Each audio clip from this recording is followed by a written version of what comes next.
ओम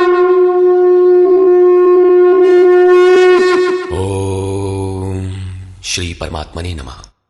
यथार्थ गीता श्रीमद् भगवत गीता अथ पंचदशो अध्याय। महापुरुषों ने संसार को विभिन्न दृष्टांतों से समझाने का प्रयास किया है। किसी ने इसी को भवाटवी कहा तो किसी ने संसार सागर कहा। अवस्था भेद से इसी को भवनदी और भवकूप भी कहा गया और कभी इसकी तुलना गोपद से की गई, अर्थात जितना इंद्रियों का आयतन है उतना ही संसार है। और अंत में ऐसी भी अवस्था आई कि नाम लेत भवसिंधु सुखाही, भवसिंधु भी सूख गया। क्या संसार में ऐसे समुद्र हैं?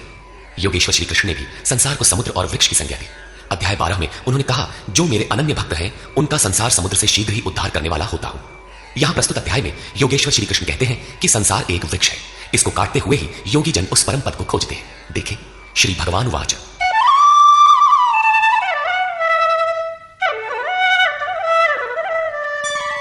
ऊर्ध्वमूलमधशाखम् अश्वत्थं प्राहुरव्ययम् छन्दांसि यस्य पर्णानि यस्तं वेद स वेदवित्। अर्जुन, ऊर्ध्व मूलम, ऊपर को परमात्मा ही जिसका मूल है, अधः शाखम, नीचे प्रकृति ही जिसकी शाखाएं हैं, ऐसे संसार रूपी पीपल के वृक्ष को अविनाशी कहते हैं। वृक्ष तो अश्व अर्थात कल तक भी रहने वाला नहीं, जब चाहे कट जाए, किंतु है अविनाशी। श्री कृष्ण के अनुसार अविनाशी दो है, एक संसार रूपी वृक्ष अविनाशी और दूसरा उससे भी परे परम अविनाशी। वेद इस अविनाशी संसार विटप के पत्ते कहे गए हैं। जो पुरुष इस संसार रूपी वृक्ष को अर्थात देखते हुए विदित कर लेता है वो वेद का ज्ञाता है। जिसने उस संसार वृक्ष को जाना है उसने वेद को जाना है, न कि ग्रंथ पढ़ने वाला। पुस्तक पढ़ने में तो उधर बढ़ने की प्रेरणा मात्र मिलती है, पत्तों के स्थान पर वेद की क्या आवश्यकता है? वस्तुतः पुरुष भटकते भटकते जिस अंतिम कोपल अर्थात अंतिम जन्म को लेता है, वहीं से वेद के विच्छंद अर्थात जो कल्याण का सृजन करते हैं वहीं से प्रेरणा देते हैं, वहीं से उनका उपयोग है, वहीं से भटकाव समाप्त हो जाता है, वो स्वरूप की ओर घूम जाता है। तथा अधश्चोर्ध्वं प्रसृतास्तस्य शाखा गुणप्रवृद्धा विषयप्रवाला अधश्च मूलान्यनुसन्ततानि कर्मानुबन्धीनि मनुष्यलोके। उस संसार वृक्ष की तीनों गुणों के द्वारा बढ़ी हुई विषय और भोग रूप कोपलों वाली शाखाएं नीचे और ऊपर सर्वत्र फैली हुई है। नीचे की ओर कीट पतंग पर्यंत और ऊपर देव भाव से लेकर ब्रह्मा पर्यंत सर्वत्र फैली हुई है तथा केवल मनुष्य योनि में कर्मों के अनुसार बांधने वाली है। अन्य सभी योनियां भोग भोगने के लिए है। मनुष्य योनि ही कर्मों के अनुसार बंधन तैयार करती है। न रूपमस्येह तथोपलभ्यते नान्तो न चादिर्न च सम्प्रतिष्ठा अश्वत्थमेनं सुविरूढमूलम् असंगशस्त्रेण दृढेन चित्वा। परंतु इस संसार वृक्ष का रूप जैसा कहा गया है वैसा यहां नहीं पाया जाता, क्योंकि न तो इसका आदि है, न अंत है और न अच्छी प्रकार से इसकी स्थिति ही है, क्योंकि यह परिवर्तनशील है। इस सुदृढ़ मूल वाले संसार रूपी वृक्ष को दृढ़ असंग शस्त्रेण, असंग अर्थात वैराग्य रूपी शस्त्र द्वारा काटकर संसार रूपी वृक्ष को काटना है। ऐसा नहीं कि पीपल की जड़ में परमात्मा रहते हैं या पीपल का पत्ता वेद है और आरती करने लगे पेड़ की। इस संसार वृक्ष का मूल तो स्वयं परमात्मा ही बीज रूप से प्रसारित है, तो क्या वो भी कट जाएगा? दृढ़ वैराग्य द्वारा इस प्रकृति का संबंध विच्छेद हो जाता है। यही काटना है। काट कर करें क्या? ततः पदं तत्परिमार्गितव्यं यस्मिन् गता न निवर्तन्ति भूयः तमेव चाद्यं पुरुषं प्रपद्ये यतः प्रवृत्ति प्रसृता पुराणी। दृढ़ वैराग्य द्वारा संसार विटप को काटने के उपरांत उस परम पद परमेश्वर को अच्छी प्रकार खोजना चाहिए, जिसमें गए हुए पुरुष फिर पीछे संसार में नहीं आते, अर्थात पूर्ण निवृत्ति प्राप्त कर लेते हैं। किंतु उसकी खोज किस प्रकार संभव है? योगेश्वर कहते हैं इसके लिए समर्पण आवश्यक है। जिस परमेश्वर से पुरातन संसार वृक्ष की प्रवृत्ति विस्तार को प्राप्त हुई है उसी आदि पुरुष परमात्मा की मैं शरण हूं, अर्थात उनकी शरण गए बिना वृक्ष मिटेगा नहीं। अब शरण में गया हुआ वैराग्य में स्थित पुरुष कैसे समझे कि वृक्ष कट गया? उसकी पहचान क्या है? इस पर कहते हैं निर्माण मोहाजित संग दोषा अध्यात्म नित्या विनिवृत्त कामा द्वंद्वैर्विमुक्ता सुख दुख संज्ञैर् गच्छन्त्य मूढ़ा पदमव्ययम् तत्। उपर्युक्त प्रकार के समर्पण से जिसका मोह और मान नष्ट हो गया है, आसक्ति रूपी संग दोष जिन्होंने जीत लिया है, अध्यात्म नित्या परमात्मा के स्वरूप में जिनकी निरंतर स्थिति है, जिनकी कामनाएं विशेष रूप से निवृत्त हो गई हैं और सुख दुख के द्वंद्वों से विमुक्त हुए ज्ञानी जन उस अविनाशी परम पद को प्राप्त होते हैं। जब तक यह अवस्था नहीं आती तब तक संसार वृक्ष नहीं कटता। यहां तक वैराग्य की आवश्यकता रहती है। उस परम पद का क्या स्वरूप है जिसे पाते हैं? न तद्भासयते सूर्यो न शशांको न पावकः यद्गत्वा न निवर्तन्ते तद्धाम परमं मम। उस परम पद को न सूर्य न चंद्रमा और न अग्नि ही प्रकाशित कर पाते हैं। जिस परम पद को प्राप्त कर मनुष्य पीछे संसार में नहीं आते हैं वही मेरा परम धाम है, अर्थात उनका पुनर्जन्म नहीं होता। इस पद की प्राप्ति में सबका समान अधिकार है। इस पर कहते हैं ममैवांशो जीवलोके जीवभूतः सनातनः मनः षष्ठानीन्द्रियाणि प्रकृतिस्थानि कर्षति। जीव लोके अर्थात इस देह में अर्थात शरीर ही लोक है। यह जीवात्मा मेरा ही सनातन अंश है और वही इन त्रिगुणमयी माया में स्थित हुई मन सहित पांचों इंद्रियों को आकर्षित करता है। भला कैसे? शरीरं यदवाप्नोति यच्चाप्युत्क्रामतीश्वरः गृहीत्वैतानि संयाति वायुर्गन्धानि वाशयात्। जिस प्रकार वायु गंध के स्थान से गंध को ग्रहण करके ले जाता है, ठीक उसी प्रकार देह का स्वामी जीवात्मा जिस पहले शरीर को त्यागता है, उससे मन और 5 ज्ञानेंद्रियों के कार्यकलापों को ग्रहण करके अर्थात आकर्षित करके साथ लेकर फिर जिस शरीर को प्राप्त होता है उसमें जाता है। जब अगला शरीर तत्काल निश्चित है तो आटे का पिंड बनाकर किसे पहुंचाते हो? लेता कौन है? इसीलिए श्री कृष्ण ने अर्जुन से कहा था कि यह अज्ञान तुझे कहां से उत्पन्न हो गया कि पिंडों तक क्रिया लुप्त हो जाएगी। वहां जाकर करता क्या है? मन सहित 6 इंद्रियां कौन है? श्रोत्रं चक्षुः स्पर्शनं च रसनं घ्राणमेव च अधिष्ठाय मनश्चायं विषयानुपसेवते। उस शरीर में स्थित होकर यह जीवात्मा कान, आंख, त्वचा, जिह्वा, नासिका और मन का आश्रय लेकर अर्थात इन सब के सहारे ही विषयों का सेवन करता है, किंतु ऐसा दिखाई नहीं पड़ता, सब उसे देख नहीं पाते। इस पर श्री कृष्ण कहते हैं, उत्क्रामन्तं स्थितं वापि भुञ्जानं वा गुणान्वितं विमूढानानुपश्यन्ति पश्यन्ति ज्ञानचक्षुषः। शरीर छोड़कर जाते हुए, शरीर में स्थित हुए, विषयों को भोगते हुए अथवा तीनों गुणों से युक्त हुए भी जीवात्मा को विशेष मूढ़ अज्ञानी नहीं जानते, केवल ज्ञान रूपी नेत्र वाले ही उसे जानते हैं, देखते हैं। ठीक ऐसा ही है। अब वो दृश्य कैसे मिले? आगे देखें। यतन्तो योगिनश्चैनं पश्यन्त्यात्मन्यवस्थितं यतन्तोऽप्यकृतात्मानो नैनं पश्यन्त्यचेतसः। योगी जन अपने हृदय में चित्त को सब ओर से समेत इस आत्मा को यत्न करते हुए ही प्रत्यक्ष देखते हैं, किंतु अकृतार्थ आत्मा वाले अर्थात मलिन अंतःकरण वाले अज्ञानी जन यत्न करते हुए भी इस आत्मा को नहीं जानते, क्योंकि उनका अंतःकरण बाह्य प्रवृत्तियों में अभी बिखरा है। चित्त को सब ओर से समेटकर अंतरात्मा में यत्न करने वाले भाविक जन ही उसे पाने के योग्य होते हैं। अतः अंतःकरण से सतत सुमिरण आवश्यक है। अब उन महापुरुषों के स्वरूप में जो विभूतियां पाई जाती हैं, जो पीछे बता भी आए हैं, उन पर प्रकाश डालते हैं। यदादित्यगतं तेजो जगद्भासयतेऽखिलं यच्चन्द्रमसि यच्चाग्नौ तत्तेजो विद्धि मामकम्। जो तेज सूर्य में स्थित हुआ संपूर्ण जगत को प्रकाशित करता है, जो तेज चंद्रमा में स्थित है और जो तेज अग्नि में है, इसे तू मेरा ही जान। अब उस महापुरुष द्वारा कार्य बताते हैं। गामाविश्य च भूतानि धारयाम्यहमोजसा पुष्णामि चौषधीः सर्वा सोमो भूत्वा रसात्मकः। मैं ही पृथ्वी में प्रवेश करके अपनी शक्ति से सब भूतों को धारण करता हूं और चंद्रमा में रस स्वरूप होकर संपूर्ण वनस्पतियों को पुष्ट करता हूं। अहं वैश्वानरो भूत्वा प्राणिनां देहमाश्रितः प्राणापानसमायुक्तः पचाम्यन्नं चतुर्विधम्। मैं ही प्राणियों के शरीर में अग्नि रूप से स्थित होकर प्राण और अपान से युक्त हुआ 4 प्रकार के अन्नों को पचाता हूं। अध्याय 4 में स्वयं योगेश्वर श्री कृष्ण ने इंद्रियाग्नि, संयमाग्नि, योगाग्नि, प्राण अपानाग्नि, ब्रह्माग्नि इत्यादि 13-14 अग्नियों का उल्लेख किया, जिनमें सबका परिणाम ज्ञान है। ज्ञान ही अग्नि है। श्री कृष्ण कहते हैं, ऐसा अग्नि स्वरूप होकर प्राण और अपान से युक्त 4 विधियों से अर्थात जप सदैव श्वास प्रश्वास से होता है। उसकी 4 विधियां बैखरी, मध्यमा, पश्यंती और पराय। इन 4 विधियों से तैयार होने वाले अन्नों को मैं ही पचाता हूं।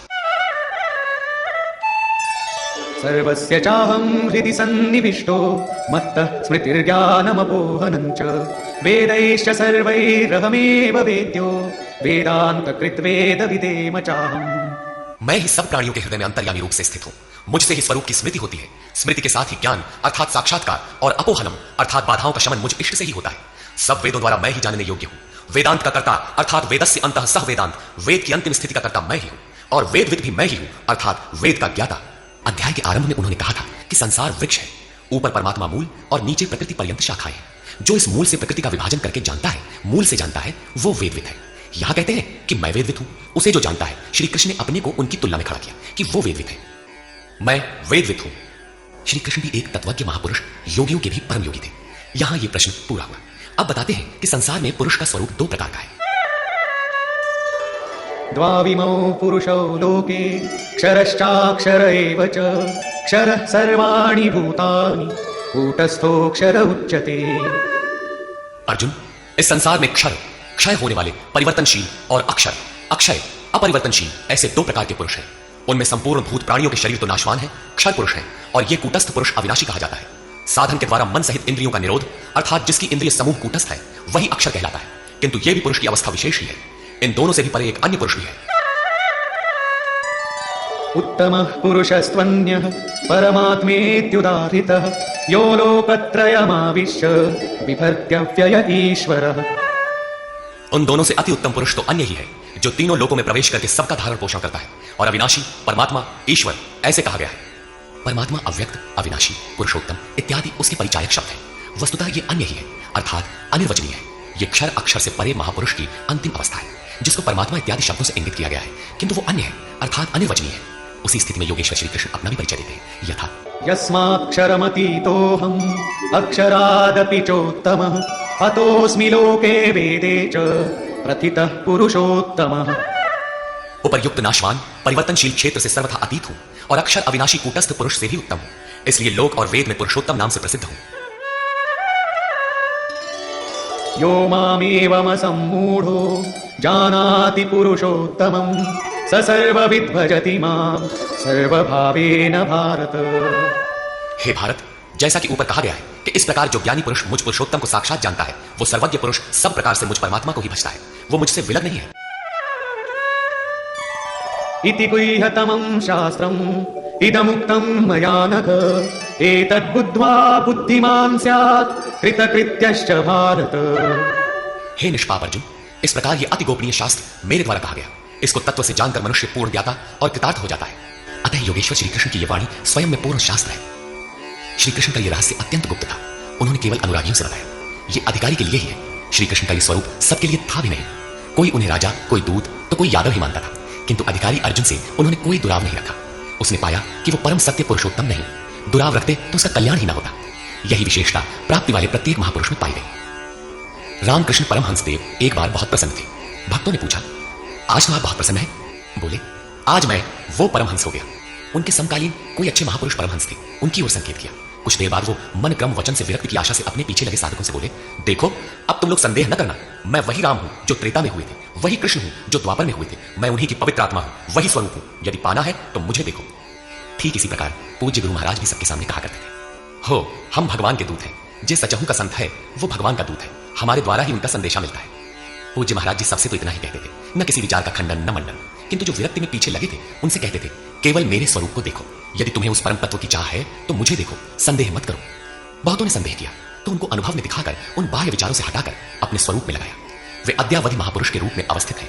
इसी प्रकार श्री कृष्ण की अपनी स्थिति गोपनीय तो थी, किंतु अपने अनन्य भक्त पूर्ण अधिकारी अनुरागी अर्जुन के प्रति उन्होंने उसे प्रकाशित किया। हर भक्त के लिए संभव है, महापुरुष लाखों को उस रास्ते पर चला देते हैं। निष्कर्ष, इस अध्याय के आरंभ में योगेश्वर श्री कृष्ण ने बताया कि संसार एक वृक्ष है, पीपल जैसा वृक्ष है। पीपल एक उदाहरण मात्र है, ऊपर इसका मूल परमात्मा और नीचे प्रकृति पर्यंत इसकी शाखाएं प्रशाखाएं हैं। जो इस वृक्ष को मूल सहित विदित कर लेता है वह वेदों का ज्ञाता है। इस संसार वृक्ष की शाखाएं ऊपर और नीचे सर्वत्र व्याप्त है और मूलानी उसकी जड़ों का जाल भी ऊपर और नीचे सर्वत्र व्याप्त है, क्योंकि वह मूल ईश्वर है और वही बीज रूप से प्रत्येक जीव हृदय में निवास करता है। योगेश्वर श्री कृष्ण के अनुसार संसार वृक्ष है जिसका मूल सर्वत्र है और शाखाएं सर्वत्र हैं। कर्मानुबंधीन मनुष्य लोके, कर्मों के अनुसार केवल मनुष्य योनि में बंधन तैयार करता है, बांधता है। अन्य योनियां तो इन्हीं कर्मों के अनुसार भोग भोगती हैं। अतः दृढ़ वैराग्य रूपी शस्त्र द्वारा इस संसार रूपी पीपल के वृक्ष को तू काट और उस परम पद को ढूंढ जिसमें गए हुए महर्षि पुनर्जन्म को प्राप्त नहीं होते। कैसे जाना जाए कि संसार वृक्ष कट गया? योगेश्वर कहते हैं कि जो मान और मोह से सर्वथा रहित है, जिसने संग दोष जीत लिया है, जिसकी कामनाएं निवृत्त हो गई हैं और जो द्वंद्व से मुक्त है, वह पुरुष उस परम तत्व को प्राप्त होता है। उस परम पद को न सूर्य, न चंद्रमा और न अग्नि ही प्रकाशित कर पाते। वह स्वयं प्रकाश रूप है, जिसमें गए हुए पीछे लौट कर नहीं आते। वह मेरा परम धाम है, जिसे पाने का अधिकार सबको है, क्योंकि यह जीवात्मा मेरा ही शुद्ध अंश है। शरीर का त्याग करते समय जीवात्मा मन और पांचों ज्ञानेंद्रियों के कार्यकलापों को लेकर नए शरीर को धारण करता है। संस्कार सात्विक है तो सात्विक स्तर पर पहुंच जाता है, राजसी है तो मध्यम स्थान पर और तामसी रहने पर जघन्य योनियों तक पहुंच जाता है तथा इंद्रियों के अधिष्ठाता मन के माध्यम से विषयों को देखता और भोगता है। यह दिखाई नहीं पड़ता, इसे देखने की दृष्टि ज्ञान है। कुछ याद कर लेने का नाम ज्ञान नहीं है। योगी जन हृदय में चित्त को समेटकर प्रयत्न करते हुए ही उसे देख पाते हैं, अतः ज्ञान साधन गम्य है। हाँ, अध्ययन से उसके प्रति रुझान उत्पन्न होती है। संशय युक्त अकृतात्मा लोग प्रयत्न करते हुए भी उसे देख नहीं पाते। यहां प्राप्ति वाले स्थान का चित्रण है, अतः उस अवस्था की विभूतियों का प्रवाह स्वाभाविक है। उन पर प्रकाश डालते हुए योगेश्वर श्री कृष्ण कहते हैं कि सूर्य और चंद्रमा में मैं ही प्रकाश हूं, अग्नि में मैं ही तेज हूं, मैं ही प्रचंड अग्नि रूप से 4 विधियों से परिपक्व होने वाले अन्न को पचाता हूं। श्री कृष्ण के शब्दों में अन्न एकमात्र ब्रह्म है। अन्नम ब्रह्मेति व्यजानात्, जिसे प्राप्त कर यह आत्मा तृप्त हो जाती है। बैखरी से परापर्यंत अन्न पूर्ण परिपक्व होकर पच जाता है, वह पात्र भी खो जाता है। इस अन्न को मैं ही पचाता हूं, अर्थात सद्गुरु जब तक रथी न हो तब तक यह उपलब्धि नहीं होती। इस पर बल देते हुए योगेश्वर श्री कृष्ण पुनः कहते हैं कि संपूर्ण प्राणियों के अंतर्देश में स्थित होकर मैं ही स्मृति दिलाता हूं। जो स्वरूप विस्मृत था उसकी स्मृति दिलाता हूं। स्मृति के साथ मिलने वाला ज्ञान भी मैं ही हूं। उसमें आने वाली बाधाओं का निदान भी मुझसे होता है। मैं ही जानने योग्य हूं और विदित हो जाने के बाद जानकारी का अंतकर्ता भी मैं ही हूं। कौन किसे जाने? मैं वेदविद हूं। अध्याय के प्रारंभ में कहा, जो संसार वृक्ष को मूल सहित जानता है वह वेदविद है, किंतु उसको काटने वाला ही जानता है। यहां कहते हैं मैं भी वेदविद हूं। उन वेदविदों में अपनी भी गणना करते हैं। अतः श्री कृष्ण भी यहां वेदविद पुरुषोत्तम है, जिसे पाने का अधिकार मानव मात्र को है। अंत में उन्होंने बताया कि लोक में दो प्रकार के पुरुष हैं। भूतादिकों के संपूर्ण शरीर क्षर है, मन की कूटस्थ अवस्था में यही पुरुष अक्षर है, किंतु है द्वंद्वात्मक, और इससे भी परे जो परमात्मा, परमेश्वर, अव्यक्त और अविनाशी कहा जाता है वह वस्तुतः अन्य ही है। यह क्षर अक्षर से परे वाली अवस्था है, यही परम स्थिति है। इससे संगत करते हुए कहते हैं कि मैं भी क्षर अक्षर से परे वही हूं, इसलिए लोग मुझे पुरुषोत्तम कहते हैं। इस प्रकार उत्तम पुरुष को जो जानते हैं वे ज्ञानी भक्तजन सदैव सब ओर से मुझे ही भजते हैं। उनकी जानकारी में अंतर नहीं है। अर्जुन, यह अत्यंत गोपनीय रहस्य मैंने तेरे प्रति कहा। प्राप्ति वाले महापुरुष सबके सामने नहीं कहते, किंतु अधिकारी से दुराव भी नहीं रखते। अगर दुराव करेंगे तो वह पाएगा कैसे?